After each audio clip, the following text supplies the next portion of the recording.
All right, see the countdown. You Yep. ready? Mm-hmm. And we're live. What's up, everybody? I'm Dustin Coiner from Talkin Motorbikes and TrackDaz program here in SoCal. And I have the badass Supersport and Super Hooligans racer herself, Mallory Dobbs. What is up? Hi. Wow, I know it's a lot, right? But I see you on TV, and I talked to you a little bit at Laguna. I was like, man, I got to talk to you on the show. So, what's going on, Mallory? Yeah.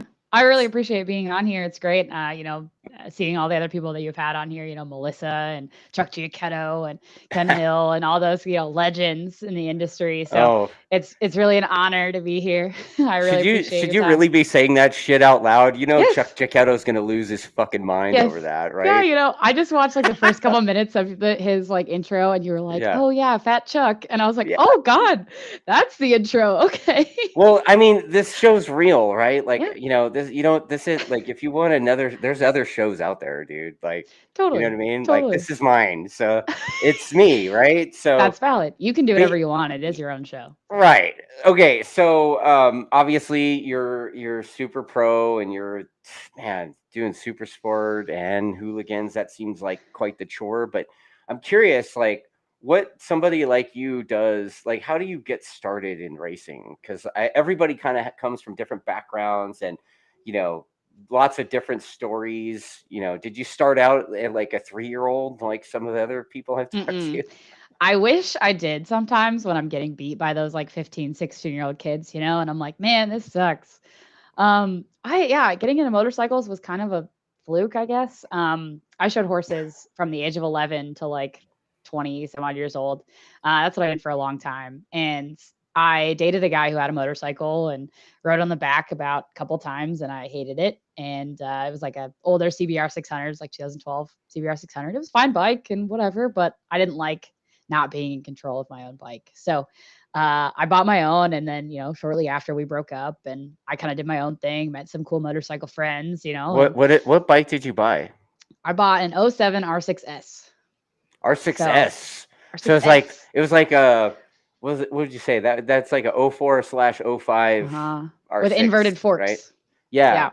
I Yeah, learned a lot about exactly. that because every dude kept arguing with me and was like, it's an '03, '04, you got your years wrong. And I was like, Right. no, dude, look at the forks. Like, it It's was an just so S, funny. dick, Yeah. right?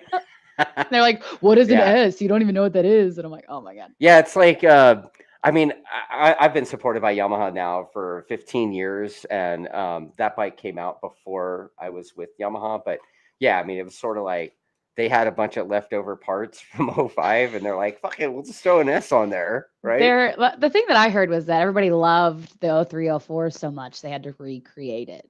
Well, And so, that sounds like you've talked to some marketing people, right? They're right? like, I should be marketing for Yamaha. Like, Yeah, I love that yeah. I bike. It mean, was so good. the '06 R6 was so crazy badass. Yeah. Like, Yeah. I mean, That was my second race bike. So then when I got into I basically the track day thing was like I went to a track day. I met one person that at my college how that long went to did you them. ride before you rode on the track first? 6 months. No shit. That's awesome. Yeah. That's awesome. Yeah. High So I didn't five, really right? yeah, woo. I didn't get any time to pick up any bad habits. So Okay. it was like, when you go to your little motorcycle safety course and they say, don't touch the brake when you're cornering, Oh my and then I god. learned basically the opposite of that in like the first month. So Dude, it's I used to teach that. But in my defense, I did it so I could pay for racing. But yeah, yeah, you like got to that do was what you one got of to do. we would do these evals, and there was like a 90-degree corner that the person would have to like accelerate to. You'd have to see them use the brakes before this series of cones, and then they'd have to be off the brakes before the next series of cones, and then turn. It's like it was the Oh dumbest thing man. ever. It And was you're like cringing. man. You're like, oh, It's there's like, an easier way oh, to I do hope he makes this. it. Oh, I hope they make it. Right. So Oh man.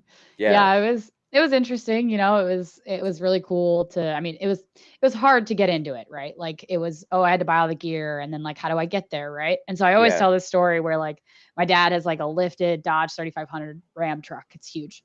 I wasn't going to be able to fit my one bike in the back of it cuz I couldn't unload it, right? The ramp would have had to been like super long. yeah. So my dad only had an 8 foot by 20 foot enclosed car trailer.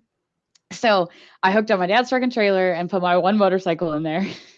and drove to the racetrack and showed up to my very first track day with all of that. You looked factory for your first track day. Everybody's like, who is this girl showing up with this giant vehicle? Like, what is happening? Oh my Yeah, God. and I made a couple friends and kind of just like, it was a great experience. And honestly, in all of that, this girl who I'm still really great friends with now, she was like 14 or 15 at the time, maybe 16. She comes up to me and she goes, "Hey, you should come to Thunderhill with us." I was like, one, who are you? Two, who is us? And where is Thunderhill? So And what track were you at the time? I was at the Ridge. Yeah. You, So wow, my home track is here in The Ridge Olympia. isn't very old, so No. Yeah. So this was in 2016 when I went to my first track days. And then wow. Okay. 2017 was when I first started racing. As So you do, yeah. right? Like as Yeah. one does, right? Right. It doesn't take long. That's like No. that's pretty common path, you start out at a track day and then you're like, this isn't enough. I need Yeah. more, and then you I go need racing, more. right? Yeah. But what I am impressed with is you've like blown through the rate of attrition, Yes. because like most people it's like, 2 or 3 years. 2 or 3 years and they're done and Yep. moved on to the next hobby, and Hmm. you're still rolling up those sleeves and getting it done. Yeah, it's been quite the journey. So I mean, it's from there. It was like I went to that track day with these people I didn't even know, and they just wanted me for my trailer because they wanted one trailer with all the stuff in it. The truth comes out. Yeah, I was like, you just want me for my trailer, but it was literally the best thing I ever could have done in my life. Like I met some amazing people. We all started a race team together called Hobbit Racing. We were like the funnest group of people. This was just this little like misfit group of novices. It was so much fun.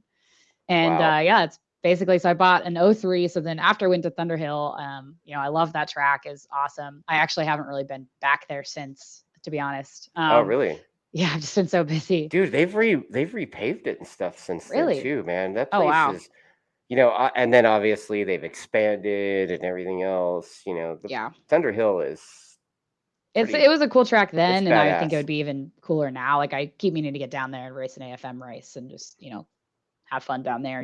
But yeah, so when I got back home, I bought an '03 R6 for my first race bike. It was $1,500 and it came with a spare set of wheels and like a bin of parts. I thought I was the coolest thing ever, and it was a hunk of junk, but I loved it. It was I my hunk mean, of junk. sometimes you gotta race that Thrasher first, Yeah. because it's Gave me like, so much respect. yeah, if you sent the thing down the road, it's like, oh, $1,500, Doesn't matter. And you walk around the pits and the R6 parts are like a dime a dozen. So you're like, I need parts. I'm sorry. I broke my stuff. You broke your So I stuff. broke my stuff. So Right on. yeah. So then I Yeah. just kind of kept racing, club racing for a while. And I upgraded to an '06 R6 shortly after that. And kind of raced that for a couple of years.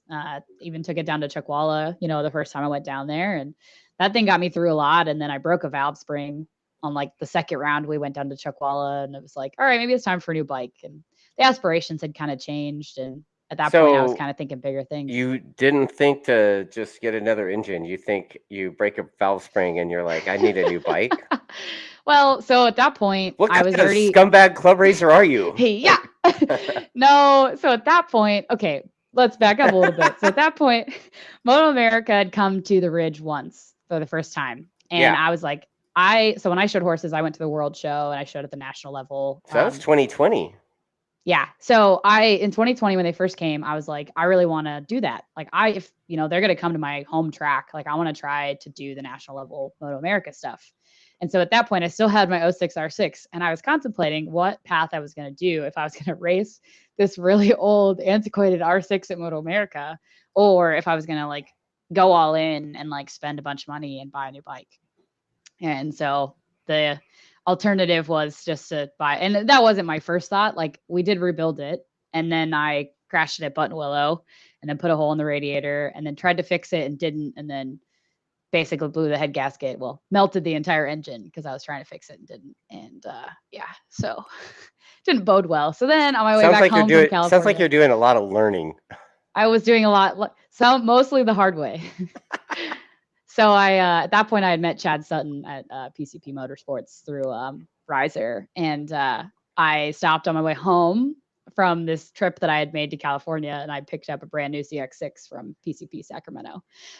Dude, And then came home. PCP I Yeah. mean, PCP, they're so into the sport, right? Mm-hmm. I mean, those Yeah. guys have helped so many people. I think, Yep. I mean, I've lost count of how many people Mm-hmm. they've helped, over the years. Yeah. Yeah, no, Chad was great. And, the bike buying experience was awesome. We got registered for Team Green. So we were going to get contingency. I got a kickback on my brand new bike. Like, Oh, it wow. was great. So, I mean, yeah, it was like based on the investment I had made in my club racing up to that point, it was a significant It chunk of was kind of a change. big deal. But we were all in at that point. It was like, well, we're doing MotoAmerica. We're going to do it right. So, Okay. So, you that was in 2020 you bought that bike, or 2021, or yeah, 2021, I bought that bike, so I you think. club raced that bike for a little bit before going nationals on it? Yeah, so last year was my first 2 rounds I did of MotoAmerica. So I did the Okay. Ridge round, and then after I did the Ridge, I was like, I'm gonna do Laguna. So I did Laguna as well. Right. So Kind of last just year you did Laguna for the first time. yeah. Okay. And then obviously you were there a couple weeks ago, right? Mhm. Yep. Okay. Yeah. Right on. Right on. So, you said that you were club racing a little bit at Chuckwalla before that, or Yes. with the Kawi, with the new Kawi, you went to Chuckwalla. So the season I broke my R6, I kind of just bummed a bunch of bikes from people. So actually, the whole ZX6 story was that Daniel Reiser let me borrow and ride his brand new ZX6 Of that course. he hadn't even raced yet, and he broke his foot because his like, Right. I yeah. remember that. So yeah, so he brought his ZX6 all the way to Chuckwalla for me to race for the weekend, and that was my first like ZX6 experience. Of course, that was like a Graves build ZX6. It was like Well, amazing. yeah. And but I rode that, and then that was kind of my experience with that. And then like the following round I borrowed somebody else's, I think Bobby Lou's like ancient ZX6 that was like not even a 636, it was like 600. We called her Big Bertha. She was not enjoyable, but it was great at the time. Okay. And then yeah, and then I bought the ZX6 and started building it, and then started racing it that next summer up here in Washington. And then that's been the same bike that I've raced for the past 2 or 3 years now. So, what did you think of the jump from club racing to Moto America? It's a lot, right? I like I was actually coaching someone the other day, like I was telling a novice, and I was like, like when you work your way up through the novice ranks, you get up to the top of novice, and you're thinking you're hot shit, and you're like, I'm doing so good, and then you get to expert at club level, and you just go back to the bottom and You get get your kicked doors in the blown off. teeth. You get Yeah, and you're like, repeatedly. haha, yeah, Yeah. and then you just go back to the bottom, and you get humbled pretty quick. Yeah. And I feel similarly about like, because I mean, I was near the end of that club racing season. I was, consistently top 3 or top 5 at the local level. And I went to MotoAmerica and just, yeah, got my teeth pushed in. And it was like, oh, you're running the best lap times you've ever run. Well, it's still like 4 seconds off the front runners. Oh my God. You're Yeah. still in last. Like, ah. Yeah. So So, it's such a strange phenomenon. What you said there. There's a lot of people that I've experienced over the years being on that side of the fence. To quote Stefano Mesa, when I was still part of government, um, right? yeah. There was always that group of amateurs that uh, got kicked in the teeth in expert, and then they begged to come back to amateur so they could win contingency money. It's Yeah. like, come on, dude, Yep. you're not Yep. even amateur anymore. And Yeah. I think it's pretty respectable of you to be like, yeah, I've got to take that and continue the learning process. It's all a part of the process, right? Yep. So, Yeah, I think for me it's like and not everyone's like this, right? So I'm active in the Washington Club Racing Club or Washington Motorcycle Road Racing Association. WUMRA or WIMRA, yeah. WUMRA, WIMRA and then UMRA, right? and OMRA, Do you yeah. do both of those? I do both. Yeah, I mostly participate with WIMRA, but the clubs Okay. are pretty intertwined at this point since they're so close. Yeah, I thought they Um, were. I always thought they were like the same. Like yeah. it's like north and south region, right? Basically, yeah. I mean, we do a lot of joint rounds now too to kind of like help the two clubs out. So Oh, they're that's basically the cool. same. That's But cool. I'm the secretary in that club, and Oh, are you? we help. Yeah, and we've had a lot of conversations about like because WIMRA's not AMA sanctioned, and at the point when I was trying to get my AMA license to do Moto America, we had a conversation that said, should we do this? Because we have to for our MotoAmerica racers. And the Yeah. conversation went, like, well, not everybody has that mindset, and most of them don't, right? Not Yeah. everybody, most people don't want to do MotoAmerica. So, it's why should we make them pay more money and all this stuff? And I'm like, it's like $50, like, Dude, you're part of government. I mean, when I was still, before I sold my stake in the CRA, like that's when we first started. That's like that was our main thing, Mhm. and we ended up doing it. We joined up with the AMA, and a lot of it was because the manufacturers seemed to want us to be part of AMA before they would sign off on giving us contingency. Right. Right. So we're like, yeah, okay. Yep. And Yeah. what's weird is like there's a lot of other clubs that were getting contingency that didn't have to be. So I don't know, something Yeah. changed, or maybe it's because Well, it's me because I'm an asshole. no, I feel like, yeah, because like they used to grandfather in even like WIMRA like Yeah, licenses. Like people who had WIMRA points would like still apply for AMA licenses and they'd still get them. And they did that yeah, for the longest time. And then they finally started cracking down on it. And it was like at that moment in time, I was like frustrated because I was like, well, why don't people want to get better? Why would people just want to stay the same at what they're doing? And yeah. at that point, it felt like they were crushing my dreams because I didn't feel like I could go to Chuckwalla and race during the winter all winter. And Chuck I was Walla's like, not AMA sanctioned either, are they? they are. Are they? Hmm. They weren't when I was part of government there. Yeah, and I don't they know. are They now. must have upgraded, Yeah. right? So I think I put both my WIMR points and my CVMA points still on my license stuff, but I had enough in both. But at the time, like I was like sitting there and I'm like almost in tears at this club meeting going, you guys are squashing my dreams right now. And they're like, well, the majority of the club doesn't want it. I'm like, well, okay. So, the amateur people, there are so many, like the majority of the people in the club racing scene, I feel like are that way. Like they want to get better, but not much better, or they just want to keep winning the same things. Like I don't know. Right. I don't know. It's a weird mindset. Like it's Dude, I totally agree with you on that. I mean, like I said, I've been doing this for a long time, and yeah, there's always that select few that they want more. They have that drive. I mean, um, what's his name? Alejandro Thermiotis, guy that thermiotis. Yeah. yeah, the guy that you race against, dude. Hmm. I had him in my new racer school, and that kid's drive to move forward was unparalleled. I mean, that kid Yeah. he was on fire as an amateur. He went out and basically smoked everybody as an amateur, and then Love you it. know, and I think as soon as he got his expert license, he turned pro. Like it was, Yeah. I And you mean, can, right? I mean, anybody can do it. And it's cool now because like I feel like when I'm even at like, people give me shit like when I show up to club round or a track day and they're like, oh, big time Mallory's here. And I'm like, big I time don't Mallory.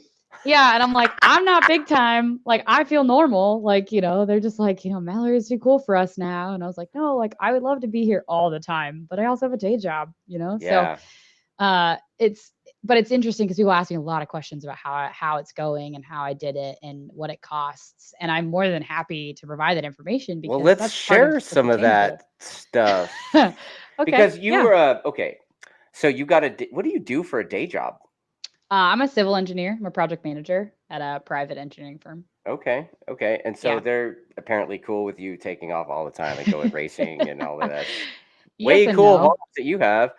No? Yeah. Oh, I've worked with the same people for about 7 years and Okay. they've experienced my racing journey as well. And I feel they're very supportive, much more than other places would be. And I do feel like sometimes they get a little frustrated because, workload is hard to manage when I'm working remote and all that Yeah. stuff. Like me not being in the office is hard. But I manage my work when I'm gone and try to make sure we meet Like all our how deadlines. And how many how many remote working from the laptop between practice sessions are you doing? a couple, honestly. I'm like taking phone call. I try to do it all on Thursdays. And then on Fridays, it's like if I have emergency fires to put out, that's what I'm doing. And then at the end of the day is when I'm trying to get caught up. But Wow. Yeah, yeah, I hear you. it's There's a hard. lot of people doing it. I mean, most of the people in your line of work, your side work, I guess you could say, um, aren't being paid to do this, right? So Mm, most of you are have day jobs and yep. have to figure it out, right? So you're Yeah. comparatively on a national weekend versus a club weekend, like give the audience like the average price difference of what you're putting in for a MotoAmerica weekend versus a club weekend, like at Woomera. Uh, yeah, I would probably say it's like 5 times more expensive than a club weekend. 5 times. All said and done. I mean, it depends on how you do it, right? So like there's a club like we were talking about like when I was a club racer when I first started, I was running the same set of takeoffs from the fast guy, Yeah. for like multiple rounds in a row. And then at some Right. point you get fast enough where like that rear tire just doesn't give you the grip that you want anymore. Yeah. And you like want that new thing, right? You're like the rear tires are so good. Yeah. So you start to spend money and like, your tire bill comes up to like $1,000 over the weekend. And you're like, wow, that's really expensive. Because before I was paying $50 every 3 rounds. So that kind of exponentially goes up. But those top 3, top 5 guys at the club level, I mean, some of them use takeoffs. So that's a a little bit. But I mean, registration's like $300 or $400. Right. And when you like compare that registration to like MotoAmerica, it's not that different, right? Like Right. registration for a round at MotoAmerica is like $300.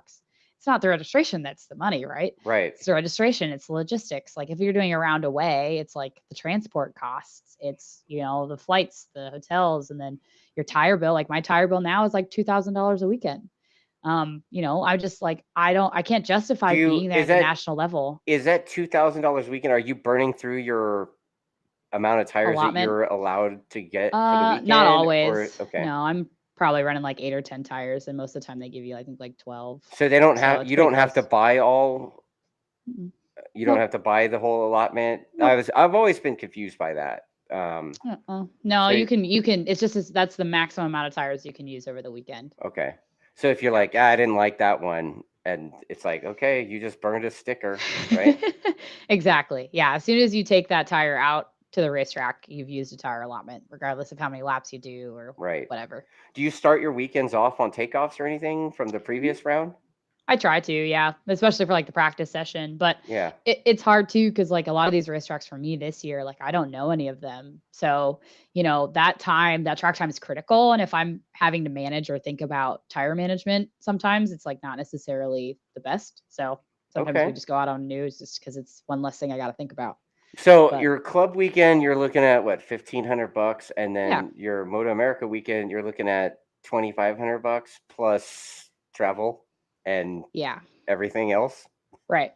I mean, you could do a club round for a couple $1,000, but it's if it's your local one, Right. like when we did the Ridge round, I think it's like 4 or 5 thousand bucks. But when you start to go away, it's like 6, 7 thousand. You got to pay the people to help you or someone to Yeah. get there. Like the team logistics aspect, and then your hotel's $1,000. It adds up so fast. Like everything's Yeah. $1,000. You're like Did a you thousand bucks here and there. I know that Richard Stamboli has that Superbike Council thing, and I know they've done something with travel to like pool hotels. Oh, Are you involved in any of that? I didn't know about that. Maybe you should hit up Richard Stamboli about that. Yeah, there you go. Maybe it'll help. I don't I have mean, I don't have his number, so well, you could call it Attack Performance, man. Like, just you know, I need to talk to Stamboli, please. basically, yeah, dude. Or, talk to him this weekend, ask him Yeah. about that. Cause I think there's a few teams that are using that and they pull their resources together and maybe get a deal on the hotels. Um, Okay. that might be something. I don't know. Cool. Yeah, no, for sure. Wow. Okay. So, you've been doing the pro thing for a couple years now, kind of, right? You've had Laguna twice. So once on the previous pavement and once on the new pavement. Mhm. So what do you think of the new pavement? It was good. I definitely feel like from Thursday to Sunday, it got a lot better.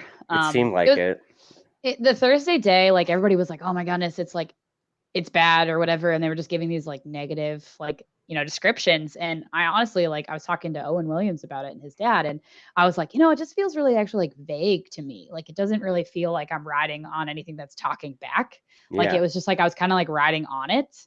It Yeah. wasn't necessarily that it didn't have grip. It's just that it didn't have the feedback that you typically would have when it does have grip. Um, Yeah. I mean, so that was kind of my feedback when I yeah, I mean, started. I walked up on Jake, Cam Bobier, and Cam Peterson and Matt Skoltz, I think, and they were talking about and I think Bobier said it, but he was like, "Man, this track has way too much grip to be this unpredictable." And that's kind of like almost exactly what you said, right? Yeah. Yeah. So it's like massive grip, but like no feel. Like so Right. you don't really know how far you've got, right? Hmm. That's Yeah. cool. So it's definitely like I did a couple laps on Thursday, but I didn't really do anything because I was riding 2 bikes and in the extended race for the weekend. And I was like, yeah, there's no reason to really gas myself on a Thursday. So preserved energy. So really But quick, I'm gonna go to some of the comments real quick because there's people watching this, like all yeah. a couple like six fans or whatever, right? Nice. Love it. Okay, so yeah, Alan Rodriguez. Apparently, he's agreeing with me. He says Mr. Shrek can help you. Nice. I don't recommend calling Richard Shrek to his face, but like you I can don't either. maybe. I do. Yeah, I don't know. No, thank Um, you. uh, so Chris McCreary wants to know if you're going to the East Coast rounds, and I Yep. think you just said you're going to Brainerd. So I Mhm. mean, Yeah, I'm doing the full season this year. So I mean we could talk a little bit more about some of the things that I had planned for this season, but yeah, yeah, I signed on for the full season of Supersport and Super Hooligans. So all okay. East Coast rounds we will be there. Okay. Well, we'll curb the other plans for a second because we have some more commentary. But let's see. Oh, there. Life at Redline says go Mallory. So so then some of that BDE. I don't know what that is. I know what BDE is, What's but BDE? big dick energy. Oh shit. Okay, that's this show, right? Right. I have a funny story about that. Okay. Not that that applies to the No, person let's saying the go ahead, BDE, but man. oh no. So my buddy Gavin, I'll shout him out. All right. He's pretty cool. But he always does the big dick energy thing and always does a joke of, Mallory's got a bigger balls or a bigger dick than I do. And it's always this weird like thing about whatever. Wow. Anyway, so we were talking with Josh Hayes. I didn't know Josh Hayes really at the time. We were trying to put together a Hayes J-Force camp with a couple of our buddies. Okay. And it was like a guy that rides the TT and then a couple of us other club racers. And then, Hayes in this group text message that Gavin created. He creates the group text and he goes, Josh, everybody meet Josh and Big Dick. But that's all he says, right? Because he's like, he just calls me Big Dick. So then the guy that races the TT is like, well, is that me? Because like, I race a TT. So like, I guess that's kind of, and Wow, man. so then I had to like text this thing and I'm like, I'm mortified because I'm like in a group chat with Josh Hayes, which now that I know Josh, it's like not a big deal. But like at the time, I'm mortified. So Does Josh Hayes call you Big Dick now? no, but Okay. my very first MotoAmerica round, we're sitting on the grid and I'm nervous as all heck, right? I'm like literally sitting there like on the grid going, oh my God, oh my God, oh my God. I'm at MotoAmerica, like on the grid. I made it. This is it. This is like my dream. And Josh Hayes like walks up to me and he like walks over and he does this like on the tank of my bike, like whip it out, Oh my that whole God. motion on my gas tank. And I'm like, what just happened? Like, Yeah. at this point, I still haven't like actually introduced myself, I don't think, in person to Hayes, but he knows who I am. Oh man, that's And I'm like, I hilarious. will forever remember that. So my buddy calls me Big Dick, introduces me to everyone that way, and it's mortifying. And now I just kind of try to, I guess, embrace it. But it's a funny That story. that's awesome. Memories, man. And Memories. Josh Hayes is such a good dude. I mean, that For guy, sure. that guy has been kind of slaving away at the sport for, ever. Long Like time. Yeah. forever. And it's kind of good to get to see that dude get to smash Yeah. around on the Superbike this weekend. Mm-hmm. Brainerd. Yeah. Yeah. He's So, replacing Cam this weekend, right? I think I yeah. saw that. Yeah, I Holy don't know. I cow. don't know if he's the replacement for the rest of the season, but it's Yeah. based on the press release. It's pretty much for this round. But I mean, there's a few rounds left. I mean, who else is gonna? Yeah. He's It's gonna kind be of there anyway. Like, yeah. It's kind of a bummer because like I watched the Pressure to Rise episodes the other day and like Cam was really stoked to have like Josh on track with them the last time that he was yeah, going to be the replacement or whatever. And then mm-hmm, Cam was like good, and so they were gonna have 3 bikes. And yeah, Cam was like, I'm actually really stoked to like race with him because I've never raced with him. And now he yeah, doesn't get to. yeah. I don't think that Cam will be at Brainerd No, because I probably not. think it's a pretty involved procedure. But Yeah. I'm guessing he'll be at the rest of the rounds to kind of Mhm. support the team and stuff. Um, Yeah. sign Such a autographs or bummer. whatever. Right. I did post like a Campy promo video for my next track day. Nice. But yeah, he's such a good dude too, man. Yeah. So Yeah, those guys are great. what were those plans that you were talking about? You said you had Oh, other well, plans. I mean, like, so this season kind of unfolded in a weird way, but like I was only really signed up to do Super Hooligans initially. So Oh, okay. Doreen at Ducati Richmond, she owns Ducati Richmond. They're based out of Canada, actually. She has been involved in MotoAmerica and sponsoring race teams for a long time. And so she sponsored people like Kyle Wyman and Josh Herron. And, she always sponsors the Ducati racers and just really trying to help out. And she sponsored Elena Myers back in the day and Caroline Olsen. And yeah, she's always been kind of like involved in the MotoAmerica stuff. And we kind of got talking about Super Hooligans thing. And, she was really stoked because she really likes hyper motards. She's got her own. And she was like, my heart really loves them. And I think it'd be cool to see one out there. And so we put together a program for the hyper. And then in the midst of all that, I was, talking with our local shop here, CW Moto, Chris and Sarah, who have a Superbike team as well. They were, talking to me, and we were talking about the season plans, and they were like, well, you already have a bike for a Supersport program and you're already going to be at 4 rounds. Like, and you're never going to be ready. Like, my thing was like, well, I could do Super Hooligans this year and then maybe do Supersport, next year, the following year when I'm like really ready. Like, I got some more money and like, I don't know, just some stuff. And they're like, you're never going to be ready. There's never going to be enough time. And you're never going to like, have the money. So just like do put it together. already. Just shut up and do it. They're Dude, I just lost your audio. I don't hear you anymore. I don't hear you anymore. Here, let me hang on just a second. I don't hear you anymore. I don't know what's happened.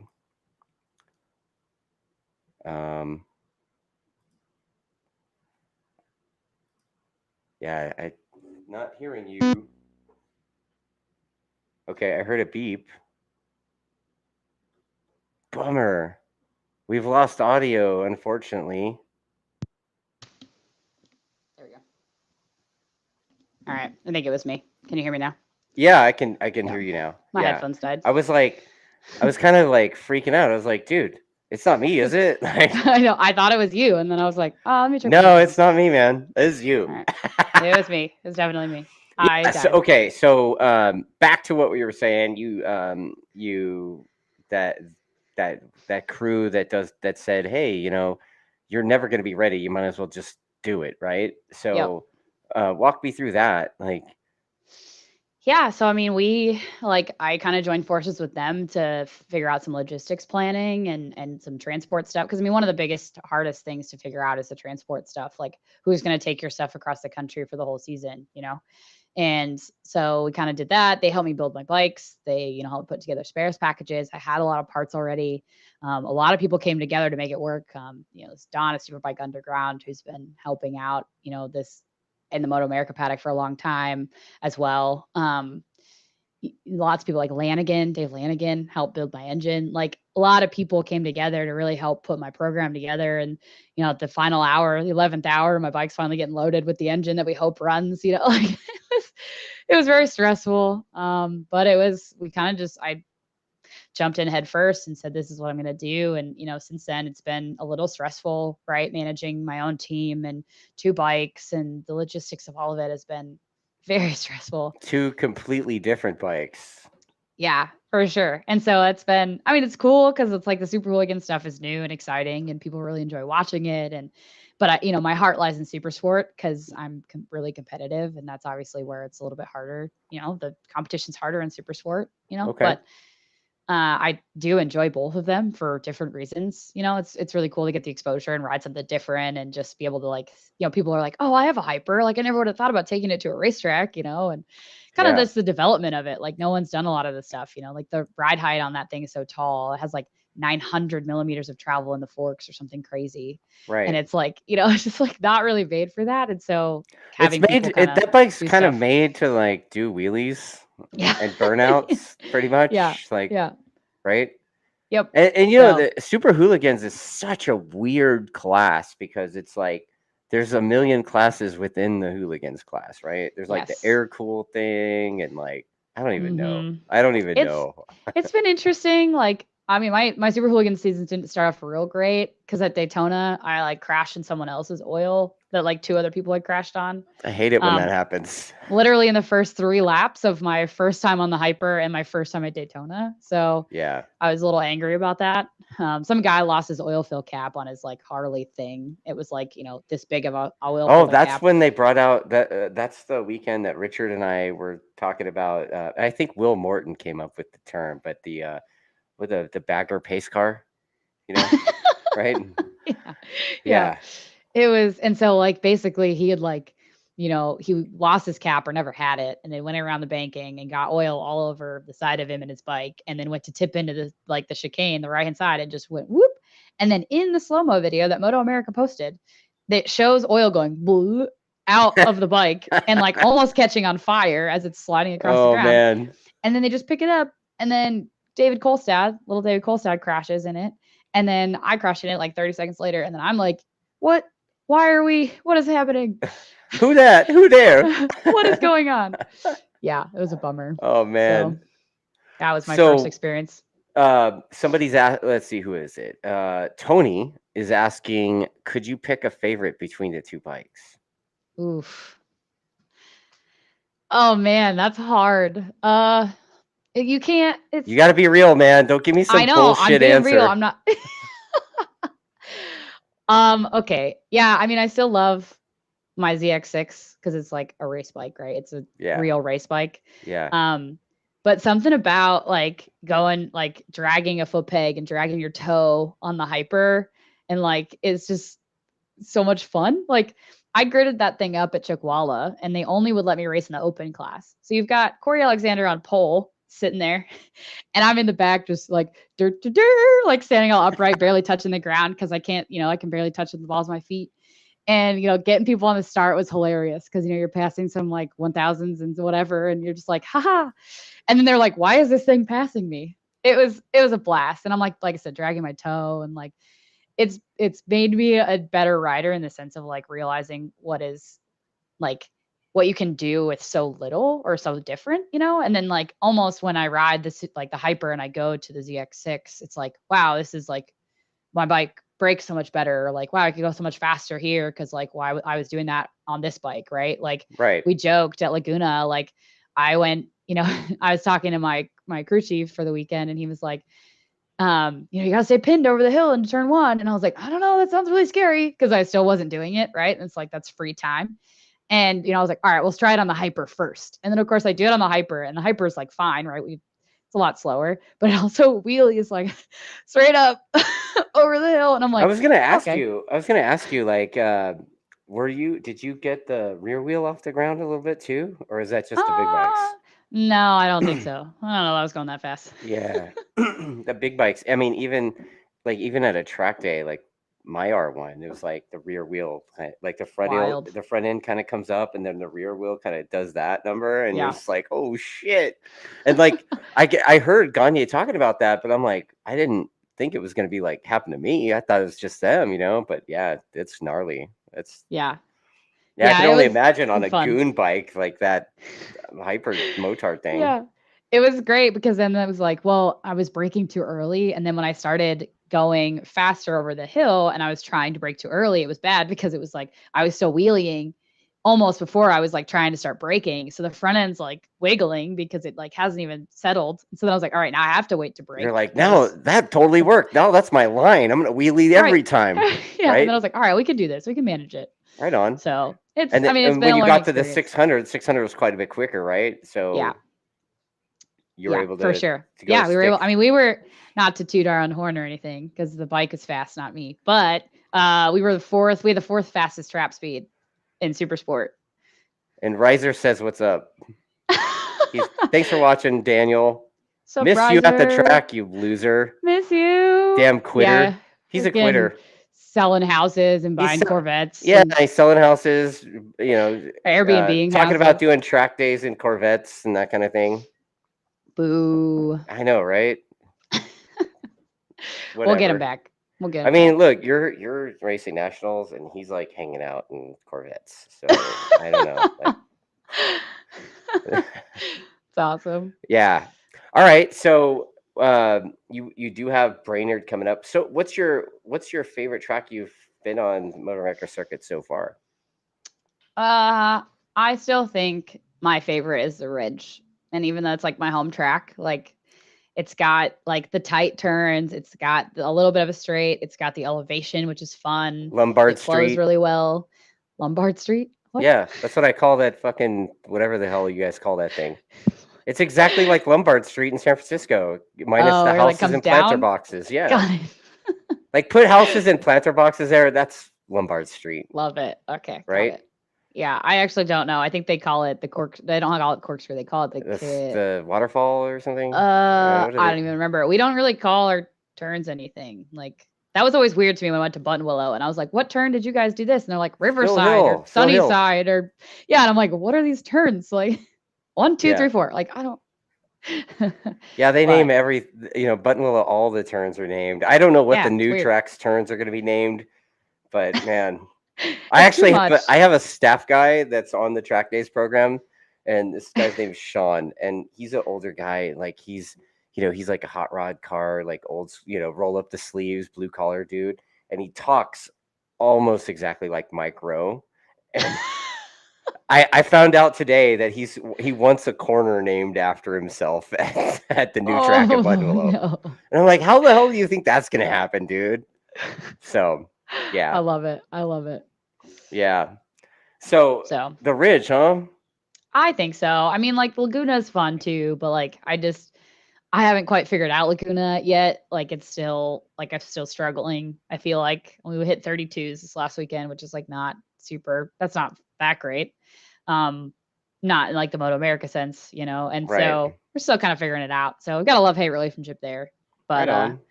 I would say the Ridge for sure. And A lot of these. have you watched video or anything like that to prepare for yourself for what you're gonna experience at Brainerd? Yeah, I actually watched this like video on YouTube. It was like a CCS or Weaver expert video, and take those as a grain of salt because you're like, Yeah, what is happening? You like watch them and it's just like yeah, chaos, right? But yeah. it still at least gets you an idea of like what it looks like. And I actually bought like Forza 7 because Oh my Forza God, 7, you're playing video games now? yeah. Okay. Where do you think I got this headset? Yeah, yeah, okay. I was a gamer in a previous lifetime. Oh, okay. But I bought Forza 7 because it had the most number of like Moto America tracks on it, but it doesn't have Brainerd. So we're just kind of sticking to the YouTube videos for now. But it seems like it's pretty Yeah, flat. And it is. so It's really flat. I was in 2020, the same year that I got to test at the Ridge before they raced there. I got to ride there. No, 2021 Brainerd. So yeah, like I got to ride the R7 thing. So yeah, yeah, yeah, yeah. a private kind of test thing where I'm out on track on an R7 at the same Cool. time as Gagne and Oh, Scults and et cetera, et cetera. Right. that's right. They see the So little tire and they're like, all right, watch out for this guy. dude, yeah, like I purposely left them room on the outside because turn 1, 2, like it's just so Yep. fast. I was like, dude, Yep. I don't want to get in those dudes' way. Matt may or may not have flipped me off, and to be Oh, for funny, sure. but For yeah. sure. Got to.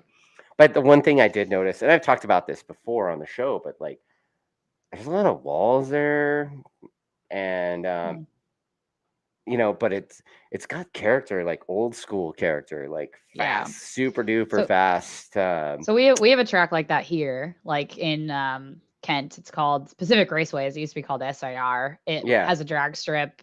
yeah, I used to race there in drag cars. Well, a drag car with my dad when I was younger, yeah, and it has a road course, and it's very similar. Where it's got like you're going down the front straight in between like they call it the bus stop. They make these little cones, so you have to turn because otherwise you'd end up like in the concession stand. And then you turn, and then there's like basically the wall for the stands is here, and then there's the wall for the front straight, on this side, and you're yeah, just going through like these K walls that have a gap, yeah, and you're dude. pointing straight towards another. Yeah, it's like it's the same thing, and you're just like it's the longest straight. You're like pinned through turn 1 with your head like against a wall, like Yeah, because it's dude. like at the Yeah. end you point towards the end of the wall.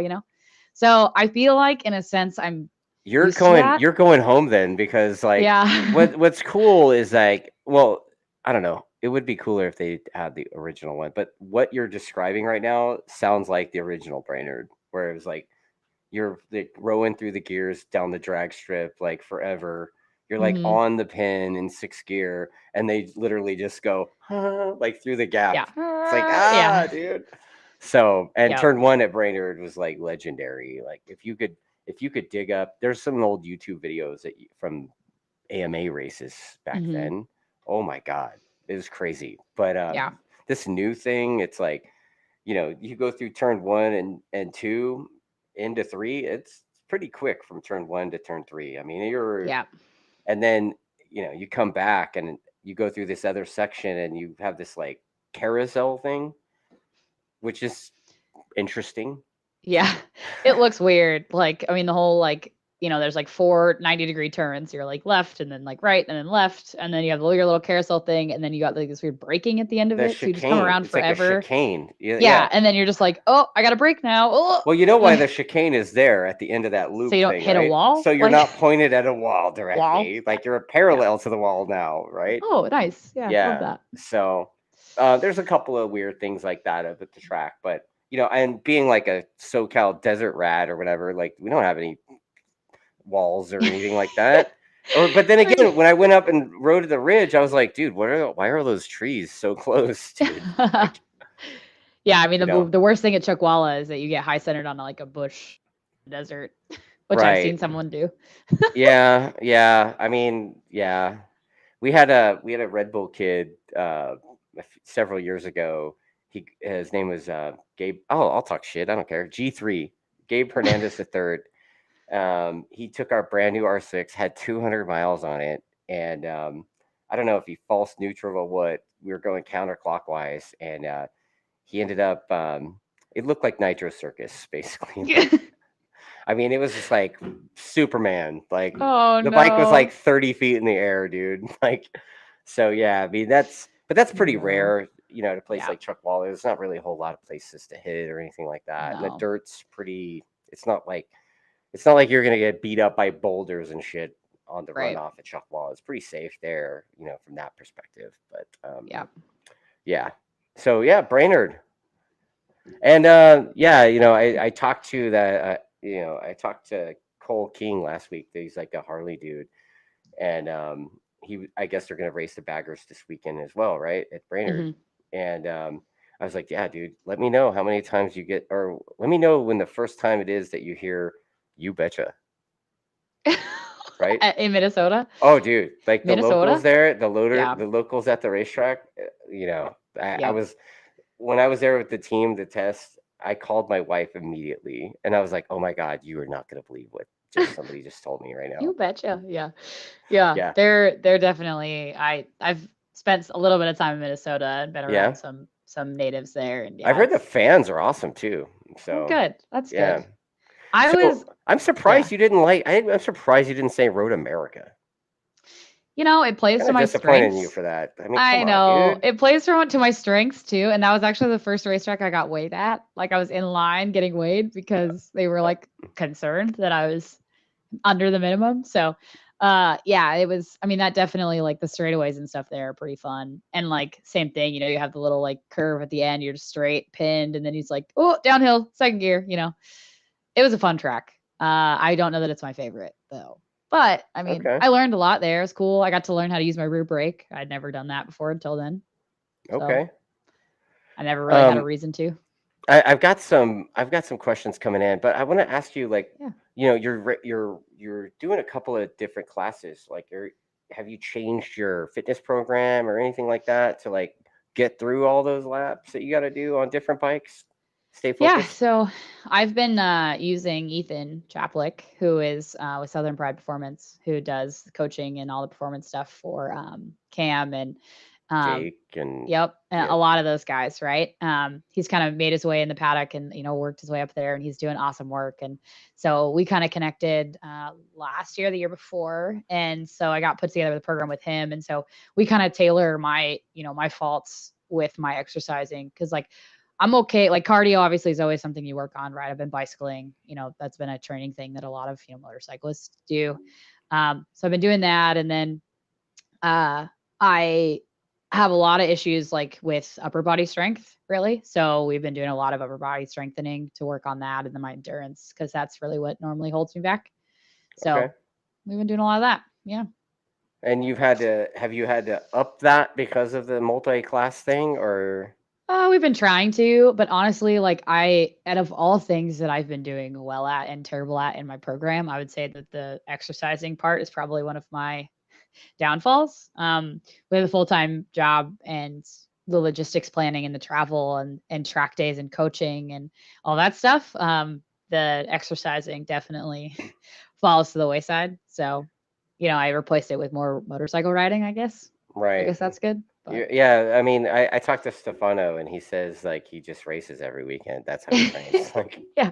right, I mean, you can't really replace, anything about riding a motorcycle with anything else anyway. So if you can race a motorcycle all the time, great. But right. it is what it So, is. do you find that coaching riders has helped you up your game on your own program, or Uh, like practicing I the going through the motion, the by the numbers, muscle memory, whatever you want to call it? some of it, but no, I would say like not really. It's like Okay, great, like someone was telling me the other day, they're like, "Wow, your lines are so solid," and it's like, well, I do a lot of these laps at this pace, and this isn't my race pace, and so you can't really replace your race pace with coaching. Yeah, it makes me a better coach. It makes me better at understanding some of the things that might be happening with my bike, or maybe like figuring out how to communicate better to my team on what's happening with my bike, maybe at certain situations because I'm thinking about some stuff more, but it's you can't really replace like going fast on a racetrack by going slower because like I mean most of the time I'm coaching people that are club race pace or whatever or maybe slower, and I love it because I love really helping people get up in the sport. Like it brings me joy to like see people's successes and see them like, oh my god, I just ran a PR, like yeah, like that brings me a lot of happiness, so that helps, but it's not necessarily beneficial to my racing craft right on. on the track. That's totally a fair point, man. All right, let's go back to the comments. Okay, so let's see here. Riser did come back at us and said, haha, missed you guys too. So, and then Tim says it was awesome to see you at racing the show at Laguna. And he also says, with all the expenses traveling with the circus, do you have a way for people to support you? Yeah, great question. I have merchandise sales at motostein.com. So Motostein is a family-owned company in Vegas. They're a husband and wife. They actually bought my old R6 and made it a race bike or like a show bike. They like resurrected it and restored it, and it's beautiful now, and it travels around with like my number and everything. But they do a mostly female motorcycle based clothing company. So it's like crop tops with like motorcycles on it. It's like a woman riding it. Some really cool fashion stuff. And then they've ran my product line for me now. And they did a lot of cool graphics and stuff with the hyper motard. And they put together some really cool shirts and whatnot. So they run those. And then I've got a Patreon started, but I'm having a Okay. hard time managing the Patreon and really trying to put content on said Patreon. So Well, you know what? After we're done with this, I'll get those links from you and I'll put them in the description of the video. And if anyone wants to cool. support Mallory Dobbs' efforts, you know, give her some cash, dude. She's got to get across the country and go race in nationals. Like, she's putting on a show for you people. Come on, right? Woo! Right? Yeah, Yeah. exactly. Okay. It's hard, right? Like I need support and it's always hard. Like I'm not going to sit and, patronize everybody for money. So it's like, yeah, it's support, but I always want to give back to people too. So that's why I Yeah. like say So the they merch thing spend because I money like and the they get a person. cool shirt. Like, Right. yeah. That's why I like the merch sales, because it's like at least you get a cool t-shirt out of it. There you go. There you go. Yep. So Corey Alexander does a really good job of doing all that stuff with like selling coffee and wine dude, and he all does. sorts of random stuff. He definitely does. I've seen the coffee and I'm like, man, should I get some of that for the wife? I know. I don't drink coffee. I'm weird like What? that. No, All right, dude. I think we're done here. Actually, I I think we're. get up. I get up I at think. dark. I get up at dark 30 and ride that. That's like my wake up call. Oh my god, you're the worst kind of person. Am I? Oh my. Oh my god. No one does that. I don't know. Like I just can't do it. I ditched caffeine in 2020. I don't do any kind of caffeine at all. I'm practically a Mormon almost, but not really. Oh my God, that is the worst. Not the Mormon part, but the caffeine part. Yeah, dude, I can't do it, man. I used to be like one of those monster guys. Like every day, I would be like, yeah, but no. With everything that's been going on in my life, personal, not personal, motorcycles, not motorcycles, like I have a cup of coffee in the morning with my little buttercreamer in it, and which is supposed to be like healthy and help your blah blah blah, all these things. And then I have an energy drink in the afternoon at like 2:30, 3 o'clock. It's like my Yeah, standard thing. It's a yeah. two caffeine type of week these days. I say good luck with that, man. Like I can't do it, dude. You know what? Like on it, I'll be straight with you. Like I think I told Ken Hill this too. Since ditching coffee, like I sleep so much better. I've heard that. I know Or people that caffeine. don't. I don't never did coffee, but like Right. ditching Yeah, I know caffeine. people that stop drinking caffeine after like 2 or 3 p.m. because they're like, yeah, you can't like sleep good if you're Yeah. still have caffeine. And I'm like, yeah, well. So, like, do you have what's your overall goal for this season? Like, do you have any special like, I gotta get to this, or I want to get this many points, or I want to score this high, or We really like I Mm, try not to focus too much on the outcome goals because it's, okay. that sometimes can be a little bit demeaning. That's why Well, you're in My MotoAmerica Supersport, the Ethan coaching. toughest I class, know. right? I Like, know. It's hard. Yeah. So I mean this year, like it's basically a year of learning for me. I kind of had to be real of like I've never been to any of these racetracks besides the Ridge and Laguna. And, to say that I'm going to come in and get a bunch of points and, do really well is just not really realistic. If I was doing full-time motorcycling and I could go to the racetracks and do track days and, do all that stuff, like it might be a little different. But this year it was kind of the goal was just to qualify at all the racetracks and really get out there, do a good showing, like be a good person for the sport and, meet all the MotoAmerica people, good, bad, or different, and yeah, just get my face out there and be like, hi guys, I'm Mallory. Like, nice to meet everybody, like that's kind of like it. Right. And then that hopefully, kind of catapults into next season, right? Like if I talk to these people and hopefully work something out and get, in with some teams and, just any opportunities that come up, like you have to be there for that to happen, right? You got to right. be doing the thing. Like you can't just be on your couch and messaging random people and being like, hey, I want to race with you or whatever, like it's not how things happen. So, Yeah, it's interesting to hear somebody articulate that because I've talked to a couple of writers. I had this guy on. I'm not gonna say it. Well, fuck it, I'll say his name. I don't give a shit. Um, his name was Joker, and I know that Joker. He's doing the club racing. He's a super nice guy, but I know that Joker was like trying to get a ride for like a bagger team or something, and it's like, dude, like a proper bagger is like 300 grand or whatever, right? Like those oh things God, are yeah. right. I mean, they're crazy. Like, and you're a club dude. It's like not you're still learning, bro. Like, Hmm. so it's really like some people think that's just gonna the magic bullet's just gonna appear, right? So you Yep. gotta, yeah, and you're saying no, you gotta be there and be You ready. gotta you gotta be out there, and like I actually had a conversation a little bit with Stefano because we were joking, he was like, hey, what are you up to today? Because they were at the track riding before the Ridge round, and I was like, oh, working my day job, like Mm-hmm. he's like, and I was like, it's a bummer, and he's like, yeah, well, just keep doing the work, and opportunities come up, and just be ready Yeah. to take them, but Yeah. yeah, those opportunities don't come up if you're not in the MotoAmerica paddock and you're not there, with Right. boots on the ground, doing something, Yeah. like regardless of what you think. Like, I mean, stuff doesn't just happen to people. And even like I could go down a rabbit hole of like everybody that tells me like you're just a girl and things are so easy, blah blah, and I'm like, we won't get started on that. But You like, can if you want, man. Like this is this no. show, dude. Like If you ever want to piss me off, just say must be nice or whatever. Insert phrase about how nice it is for you to get stuff or how nice it is for you to have this thing. And it's like you didn't see the blood, sweat, and tears that I went into it and how much work I'm putting in right. behind closed doors. Right. Like I'm not posting everything I'm doing in the background. Like you You don't sound know how like you much sound time. like you've talked to Melissa a few times.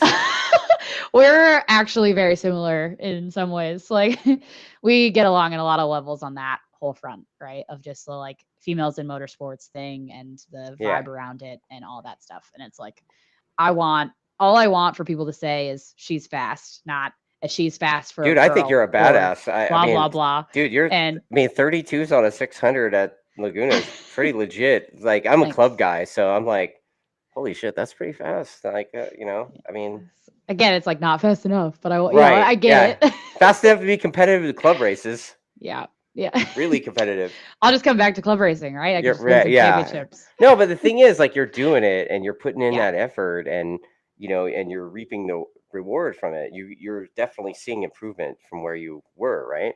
Yeah. So, Yeah. I mean, the more people I meet, the more, like Michael Hill gave me an interview. I talked to Kayla Yakov on an interview, which, by the way, she's amazing at doing everything dude, motorcycle related. isn't she though? Like, She's so how good. is it that, like, I don't know, when I was 16, I was like smoking weed and, like, I don't know, Oh, yeah.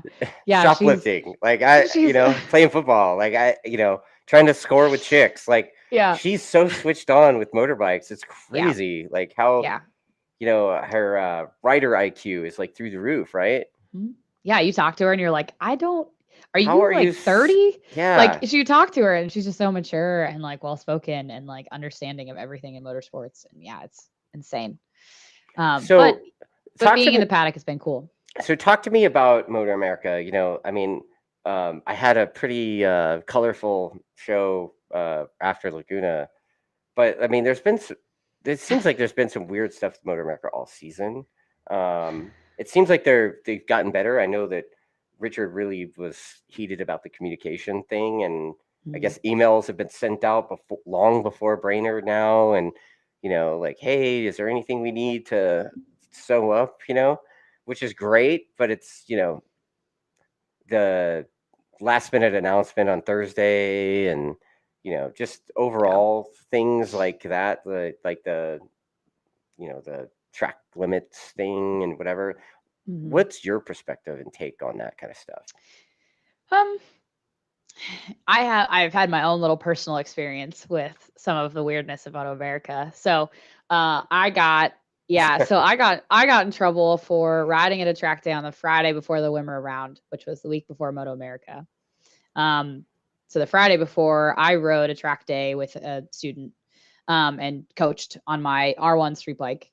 And this is my first full time as a full season entry, and I knew I couldn't do any testing. I knew I couldn't race. I knew all that stuff, but I didn't actually like everybody I talked to, like, I got booked to coach. I got coach, all this stuff, and I was talking to people about it. No one said anything. All good.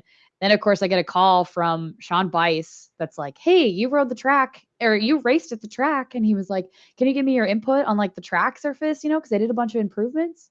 And I was like, "No, no, no, I didn't race. Like, I didn't race the whole weekend. Like, I didn't do anything. Like, I just strictly rode my street bike because I thought that that was not going to get me in trouble." Fast forward to the race weekend when they're showing up in my pits going, "You need to come to the steward's office." And I was like, "Great." So I got in trouble as well as Mesa. And then Nisani, I think, did too. But I think that Nisani had crashed during Q1 or crashed during practice and didn't make Q1 anyway. But it was a little interesting because they said, "Well, you didn't ask for permission." That was the only thing I missed that I made a mistake on. I didn't write in writing, like, ask for permission from MotoAmerica to do this thing. And I was like, "Okay, like, I get that." And their thing was like, it was a whole weird argument because, like, I talked to George Nassani because he was signing up for racing for the weekend. And I said, Right. "Hey, how are you guys signing up for racing? Like, you guys are a full season entry." Like, because they called me because I'm a secretary for WIMRA. And they were like, Right. "Hey, can we register for this? How do we register?" I'm like, "Cool, I'll send you the info." And he was like, "Oh, we talked to somebody at MotoAmerica and they said we would just get 15 minutes docked off our practice session or a grid spot penalty. So we'll just take that anyway and just go out." So I feel like MotoAmerica was kind of making a statement of saying, like, "No, we're going to penalize people how we feel like it should be. Don't just talk to whomever and say that it's going to be the same penalty as someone else throughout the season." Right. So, like, Because general inconsistency there. yeah, I mean, like, it was. I think there's no rule that says what they can and can't penalize. Like, there's rules in there that say what you can't do. Right. I broke the Right. rule that said you shouldn't be practicing, and that was my bad. But then they changed what they were doing for a penalty because they can. Right. And it was more of a statement of like, you guys can't just talk amongst yourself and say, "Well, so and so got a 15-minute penalty earlier in the season," and like Yeah. Mesa was a second offender. So Mesa had already done it once. And so, like, it was like, and it was all good. But yeah, it was like, oh, I knew better. And then I was kind of like one of their, like, they were trying to make a statement about it. Well, But since you're part of government, you should have just scheduled an endurance race at that weekend in Womra, and then I know. it would have been fine, It right? would have been fine. I honestly, like, I'm not a rule breaker. I was a straight A student in high school. Like, I was by the book all the time. You were And so, bummed like, that you got sent to the principal's office. yes, yes. I'm like almost. Oh shit, I lost you. Well, that's a bummer. I don't know what happened to her. I don't know if she's on her phone or what. Dude, I'm gonna mark that. All right. Well, I guess I don't know what's happened. We've lost Mal. That was a fun chat, though. I'm gonna try to reach out to her and see what's going on. If she's gonna jump back in or if we're done. Um, Bummer.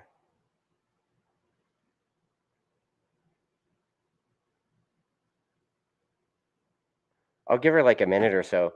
But yeah, I mean, she looked like she looks like she's having a good time doing this Motor America thing, and she's kind of a badass. I'm kind of jealous, actually. She faster than me, probably.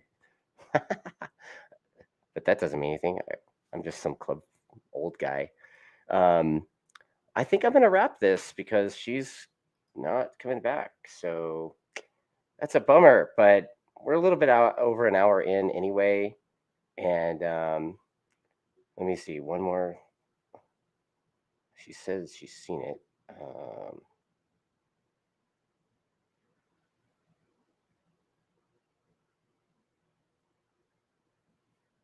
All right, I'm gonna hang on for another minute. If anybody wants me to ask her anything, let me know. And if she jumps back on, I'll ask it. Other than that, think I think we're probably gonna wrap this thing. Let's see. Oh, she's joining back up. I'm back. She's joining back up. There she is.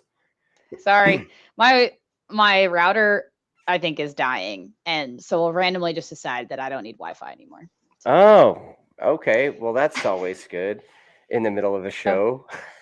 But you I know know. what? We've I had was a good like, show, right? Like yeah, I feel good about it so far. Thanks for yeah. everybody that stuck around with us through the minute and whatever disconnect. But It was pretty quick. It was pretty quick. I think. yeah, we're good.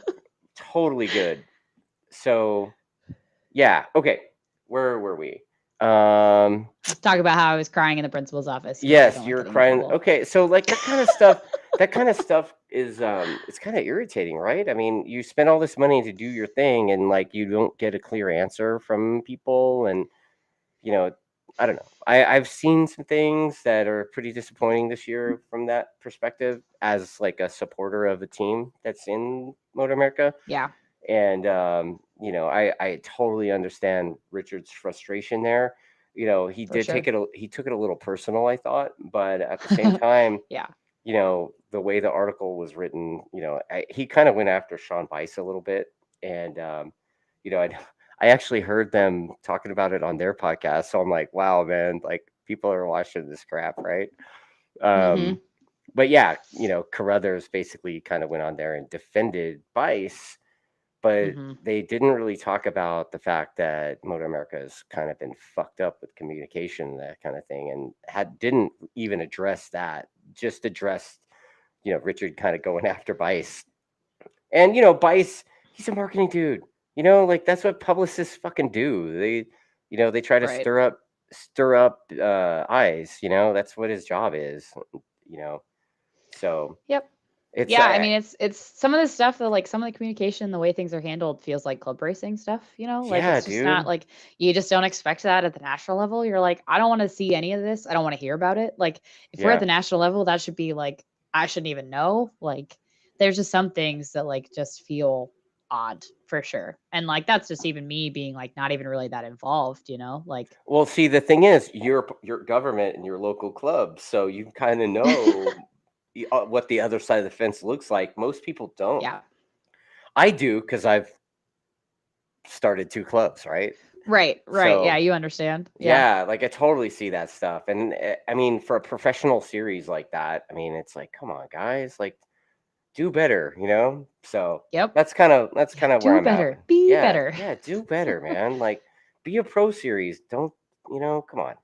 So that's kind of where I'm at with that kind of stuff. But Yeah, I hopefully would they agree. are. I mean, like, the communication lines seem to be open before Brainerd. Yeah, So for I don't sure. know. I mean, hopefully, like, do you not also feel that there's like a lot of tick-tacky bullshit rules applied unequally, or does it just look that way on I would TV? say it does. I mean, I haven't seen anything on my end. It feels like they've been pretty good about following the rules with everything I've seen. Okay. There's been some time, like they missed a guy blowing the chicane at the Ridge round that I should have caught and protested about, but they, claim that they always catch that. So I didn't Right. say anything. And then Right. I look at the results and I was like, wait, I watched that guy. It's hard at the end of the day when you're like, you got to park for a minute, you just kind of forget about everything that happened in the race for a minute, Yeah. But I watched that guy blow the chicane and then he placed ahead of me and I was like, wait, like that's not, they missed some stuff and like Yeah. stuff happens and that's why we try to help them, but Yeah, that's the kind of um thing with the actively competing thing where a couple guys ended up yeah, competing anyway after when they shouldn't have, right, because they held right. back those other Yeah, guys. the whole Yeah. Gus rodeo thing. Yeah. Yeah. Oh, dude, Yeah. Gus's dad was like, I don't know. I still may have him on the show. That dude's like, Wild. I've had I a just bunch of racer dads talk to me this year, and Oh man. it's something, I Racer mean, dads are scary, man. The racer dads of those like racers are yeah, dude. I've seen a couple of them and I'm Yeah, like, man, you're like a grown ass man with your dad here taking care of you. right. Yeah. Okay. Yeah, And maybe I'm just jealous because I wish that my family was involved or something. Like, I don't know. It's like, well, that'd be cool if like one of my parents was like here watching me do the how about thing, this? Did you every get have you gotten a pit lane speed limit fine yet? Yes, two of them. Actually three. Repeat offender. Wow. Do you get like do you When get I like a was Rolex if you get 5 of them or something? Like, what's the deal there? a punch card. Actually, a punch card. And then when you Yeah? get 10 of them, Get like a you then free have to pay Subway like sandwich? yeah, when I was at Daytona, my hyper doesn't have a pit lane speed limiter. And so that was a struggle. And I didn't realize that I kind of forgot about the pit lane speed limit thing. And my team didn't hear it on the radio and they called it the first time. So yeah. So you've But had 3. I think technically the second one I was sad about it. And I told them that I did lots of damage to my motorcycle because of crashing in oil and that, do you want to pay by thousands of dollars of my broken bike kind of deal? Wow. Like, and they were like, well, and I was like, all right, I won't do it again. So, and then one was at Laguna because I misunderstood how the pit lane speed limit lines were for the Supersport. Because it was Yeah. actually different for Supersport and Super Hooligans because the Supersport extended rules. Right. So the pit lane speed limiter was all the way out to the line to gate to for Supersport, and then for Super Hooligans it was like right at the pit board as you get onto the track at the end of pit lane. So Okay. I that was my am misunderstanding. getting a comment. Mike C says the endurance exception has changed. So top 10 in Supersport and Superbike cannot participate in endurance within 30 days of the MotoAmerica events. Oh, So interesting.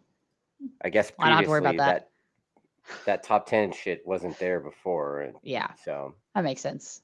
that's why Interesting. like Petrucci and all those guys last year were like at some endurance race in Pittsburgh the weekend before. Yeah. Yeah, and you're like, all the MotoAmerica guys are showing up, which I think there is another Pittsburgh endurance race the weekend before the MotoAmerica Yeah. round again this year. So You gonna do that, or? but I'm not top 10, so Yeah, so like I said, you plan on doing that. Do you need to like send a strongly worded letter to make sure it's okay that you do that, yes. or? Yeah. With my parents' signature at the bottom. Yeah. I don't think I'll do it only because I just don't have the money and budget for it for the rest of the season. We're getting pretty tight and there's only a couple of rounds left, so what, you got yeah. Brainerd, you got Pittsburgh, you got Coda, In and Jersey. Okay. Yep. And of those tracks, have you been to any of them? No. Awesome. Like trying new, like Yeah. you're living the dream, man. Like you're traveling the country, riding new tracks every weekend. It's with fun. the pressure It's with the pressure of stressful. MotoAmerica qualifying, like Yeah. Yeah, it's like It's funny because we did the 2 rounds at the Ridge in Laguna, and it was like those are the 2 tracks that I've been to. So it was kind of a nice break of like we had to learn, 4 race tracks, and then I got 2 that I already knew, and now it's back to learning another 4. So at least I got a little bit of a break in the middle, but yep. Yeah. So it's just a lot, it's stressful. You got to get there and you got to put your head to the ground. You got to just go. Like there's no like dilly-dallying or anything. Yeah. Oh, I got one more comment before we move to the next thing, but yeah, Tim says it was odd to have pit lane be different for one class. It was odd watching the practice and qualifying on Friday for Supersport on pit lane limiter all the way down to merging with the track. Mm-hmm. So yeah, and it was a long time. the timing and scoring guy that weekend, one of them was like bragging to me how many pit lane fines that they handed out because of that. I mean, it's cool because really, it goes bro? to that action fund, but like, man, like you're talking to a privateer that needs that $150 to buy their next tire, like. Yeah. Like my buddy Sahara Civic was like, hey man, could you have him give me my money back for that? Like, I've got a bone to pick with that guy too. You got a bone to pick with Sahar? What did Sahar do? I got a bone to pick with Sahar. Okay. Tell me what did Zohan do to you? You don't mess with the Zohan, dude. You don't mess with the Zohan. So I don't know how it got this way, but they were supposed to have this Supersport hot pit spots like spaced apart. So that way, like when everybody came in for their pit stop, they like came in and they rolled in, and then like you had enough space to roll out without anybody in your way. Somehow Sahar's pit spot got like right in front of my pit spot. Well, Sahar didn't bring very efficient people. No offense to the people he brought to help him. Wow. And so he had to on his pit stop. Well, meanwhile, he's sitting on a stool, changing his rear wheel with his regular axle nut and his regular axle and his spacer, basically right abutting my hot pit spot as well. And so when I rolled in, we did my hot pit, and not realizing that he was still going to be there when I rolled in, and we did our 20-second pit stop. So then we had to push me back so I could roll out so I could go. And it cost me like 12 seconds, which cost me like 2 positions by the end of the extended race. Sahar, come prepared, bro. Come on, man. It was so funny because my team was like, honestly, if he would have said that he needed help, we would have just helped him so he would be out of your way. Like, it was like a 4-minute pit stop. Like, oh my God. And I've raced with them at Chuckwalla, and like we're cool, and like, but I was like, man, Sahar, like, it's a bummer for you, it's a bummer for me, like, yeah. Wow, man. Like, I know there were some people coming over to help him because he had nobody. Like so good for him, but yeah. No, I mean it's cool. That's like weird. He got to say like he swapped his own wheel, and like. That should be a rule. You guys should. Everybody in that class should have to get off their bike and change your own shit, right? Then that would eliminate the time limit, right? Like, right. Well, and then you wouldn't have to pay for extra people to be there, so the privateers could do it, if everybody had to do like a Le Mans start and have to do your own wheel. Yeah, a Le Mans start. It's sort of like the Richard suggestion for the Daytona 200, and it's like you got to do it on a bagger, and you got to carry like a 6-pack of Diet Coors in one of the bags the whole time. And then, but you got to run to Buc-ee's to get the bag. The thing is right. Like, I feel like you should have to do multiple bikes. So you have to do a bagger and a Hooligan and a Supersport and a twin or something. Do all 4 of them like a marathon. But you have to, and each pit stop you have to like go to Buc-ee's first. Right? Buc-ee's. I got my first experience at Buc-ee's at what is it? At Barber, which is the one that has the buck. They all blend together at this Barber, point. Absolutely. The one that's right there off the exit. Yeah. So that was my first Buc-ee's. Mine too. It's pretty cool. Yeah. They were like, everybody was preparing me. They were like, when you walk in, it's got like all these things, and like all the descriptions that everybody said were true, but I was not prepared. Dude, it's like a Walmart, a Bass Pro Shops, a Hallmark store, barbecue joint, a taco place, a donut shop, and what else? Gas station? Sporting goods? I don't know. So funny. Yeah, it's so weird. It's like only in the South could you get away with that kind of shit, but it's awesome. Right? No. What's going on? I'm not losing you again, am I? Yes. All right, guys. I've lost her one more time, so I think we're gonna wrap this thing. And it's been a good chat with Mal. I think I wish her the best of luck at Brainerd this weekend, and everybody should be watching that stuff. Um, I I don't know if Hooligans is at Brainerd this weekend, but definitely check out MotoAmerica. Oh, look, I'm like rapping without you, and then you came I back. made it. Ah! All right, so it's been a good chat, Mal. Like you've dropped a couple of times, but I was just kind of wishing you the Sorry. best of luck at Brainerd this weekend, and it's been a fun chat, man. Like I'm gonna be rooting for you this weekend. Try to whoop that ass, you know. Thank Um, you. Yeah, I really appreciate it. are you Yeah, riding sorry for both bikes the this tech. weekend too, or just the Super Sport, or I forget? Just Super Sport. Okay, We won't be doing Super Hooligans until Coda. okay, all right. Well, you know So what? Everybody, root for her, and then after we hang up with this thing, she's gonna send me the links to her Patreon and that other thing with the T-shirt. I'll yeah, put that in the description of the video on YouTube. And yeah, support Mallory Dobbs' race program, and kick ass, man. Keep doing that. thank you. Yeah, I really appreciate it. Thank you for your time and Yeah, having me on. It was great chatting with you. yeah, it's been a good chat. Cool. Good Well, luck I this will weekend.